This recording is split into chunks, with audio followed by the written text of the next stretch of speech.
Nuk e pash, pra, me njërin po bisedoja dhe tjetri më goditi pas koke. Ka ndodhur ngjarje? Çfarë vendi? Po ka ndodhur në hyrje të Vlorës, pra, tek një karburant aty, te një pik karburanti. Isha duke furnizor? Po, isha duke furnizor, do kthesha në Tiranë në fakt, edhe kjo ishte. Por nuk e kam ide. Erdhën pa pandehur, bisedove? Po jo, erdhën aty provokuan edhe në fakt pastaj filluan me fjalë fyese, edhe kjo ishte gjithë debati.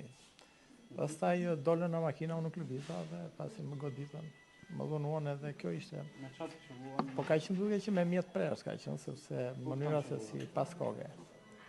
Po pjesë tjera të trupit? Jo, pas koke se unë isha ulur në makinë, isha në vend parë makinës. Ata kanë qëlluar koptika që më brenda makinë? Po, brenda makinë, njëri nga drejtarja po më ofendonte, tjetri kaloi deri pasagerit.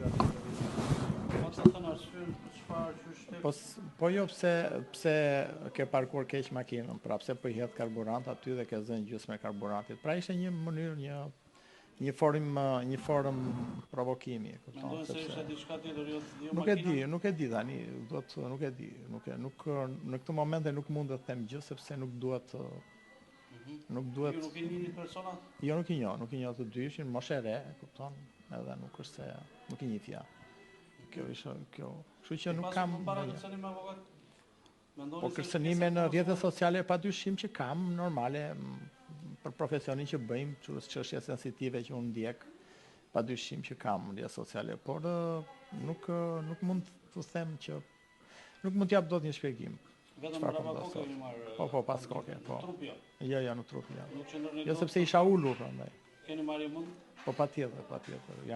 Kam dhimbje dhe kam dhe marrje mend. Të shkuara. Faleminderit juve.